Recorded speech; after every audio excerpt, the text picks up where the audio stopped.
Hi guys, good day! Ngayon naman ibibigay natin ang update kung sino-sino nga ba ang nangunguna pagdating sa kanilang posisyon sa PVL. I mean sa women's volleyball sa PVL. Best spikers, best middle blocker, best receiver, at iba pa. Kaya naman syempre tapusin niyo ang video dahil napaka-latest nito. At syempre, sino mga top scorer na talaga namang posible makakuha ng award after ng conference na ito. Kaya before that guys, please naman, huwag nyo naman kung kalimutan mag-like, comment, subscribe, and pa-hit notification bell for more PVL UAAP volleyball updates. Maraming salamat sa support nyo guys. Syempre, wag na po natin patagilin pa. Ibibigay natin ang mga players kung saan talaga namang nangunguna pagdating sa kanilang posisyon. Okay, best receivers. Pons, number 1, Galanza, Doromal, Erowa, Belen, Van Sikel, Laure, Rondina, Gundler at Molina. Yan ang top 10 best receiver. Top 10 best diggers naman.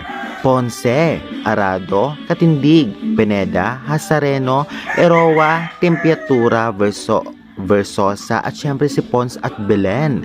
Grabe, at best setters ngayon nangunguna sina Di Guzman, Fajardo, Cayuna, Alba, Robens Hardy, Wong, Mondoñedo, Coronel, Nabor, Cheng. At syempre sa best middle blockers, nangunguna si Baron, Reyes, Nogales, Panaga, Baliton, Sharma, Tubo, Picaña, Acuña at Cagate. Sa best server naman ay nangunguna si Pons, Panaga, Chamson, Arroyo, Belen, Domingo, Nogales, Di Guzman, Baliton at Laksina.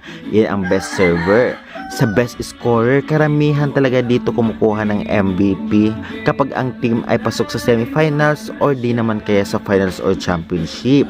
Sa best scorer po ay nangunguna si Belen, Tubo, Rondina, Van Sikel, Davison, Santos, Gundler, Deloria, Molina at Arroyo.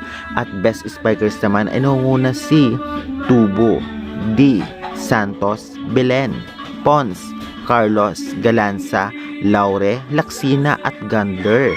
Ay naibigay na po natin guys ang mga top 10 na magagaling sa kanilang posisyon na talagang posible maging MVP o makakuha ng award pagkatapos ng conference na ito sa PVL All Filipino Conference 2026.